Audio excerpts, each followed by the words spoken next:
On this channel, $1 Million Made Easy, we love to run numbers for people. We believe this channel is unique in that way.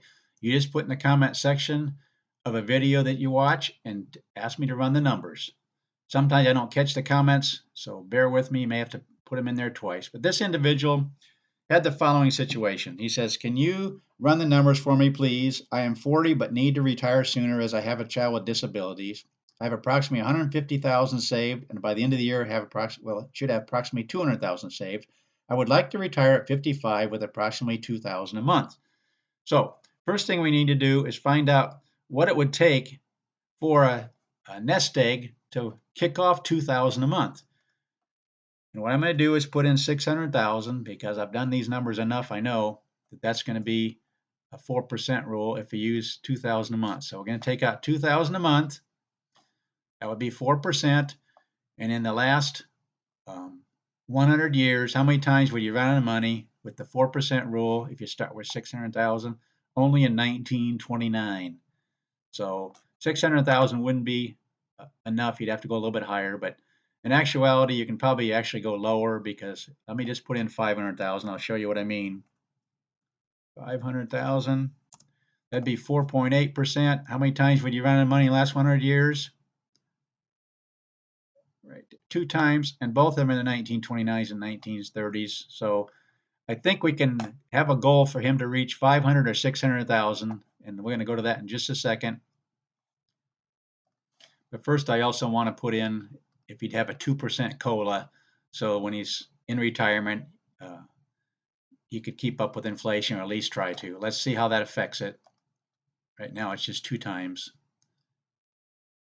And still 2 times. 3 times over 30 years. So it's all in the depression years. What I'm more concerned about is what's happening in more recent history, the 25-year period, which is the year 2000. And you can see in that case, if you were through 2,000 a month with 500,000, gave yourself a 2% COLA, you'd be getting kind of low after 20 years. So let's go back up to the 600,000. I'm just kind of running numbers to see what's a safe scenario, especially given what's happened in the last 20 years, 25 years. We had this down 3 years, and then this big one down 37.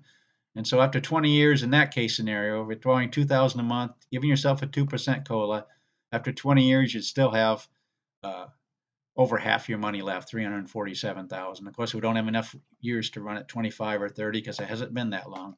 So let's just look at for 600,000. He said he had 150,000 right now, but by the end of the year he'd have 200,000. So I'm going to run 200,000. 200,000, and we're going to see how much he might have to save. Given every scenario, I'm just going to run it at. Remember, he just needs to get to 600,000. Let's just see, 415 years. If the numbers are like 1924, he'd have 773,000 after that 15 years. But we need to run it for every single year. But again, since it's less than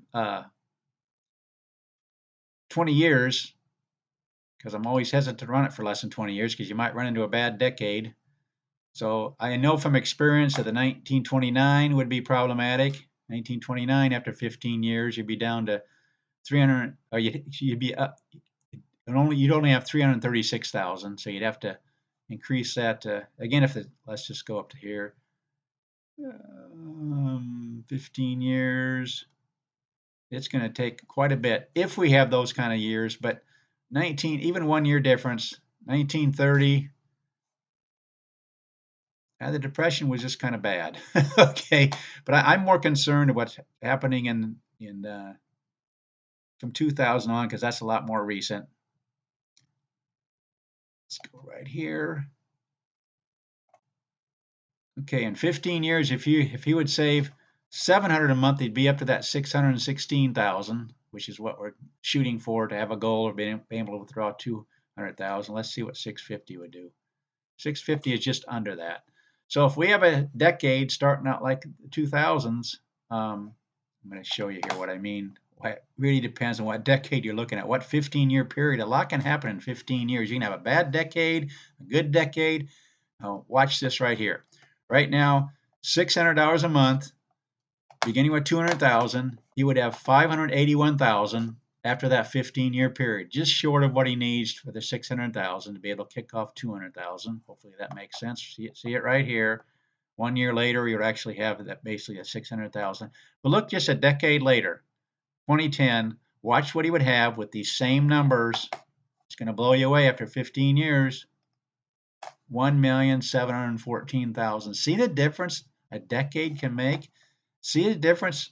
And that's why I hate to run numbers for less than 25 or 30 years, because if you hit this decade, you would just have enough saving. What did I say? I think it was 700 a month. You just have enough. Let's go back up here. My memory. No, 600 a month would do it, but it would be tight to get to 600,000. But if you did it in 2010, you'd have over 600,000 easily after 10 years. Right here, 10 years you have 852. In fact, after 8 years you have enough, saving $600 a month, beginning with 200,000. Hopefully these numbers make sense, but it's so important to know to really have more than like 20 years, 25 years to really run the numbers, because you don't know what a decade might bring. Again, if we have a decade like 2000 going forward, he'd have to save 600 a month, and he'd just be short of that 600,000 he needs to kick off that 2,000 a month that we saw earlier in the video. Hopefully this makes sense. I love to run numbers for people.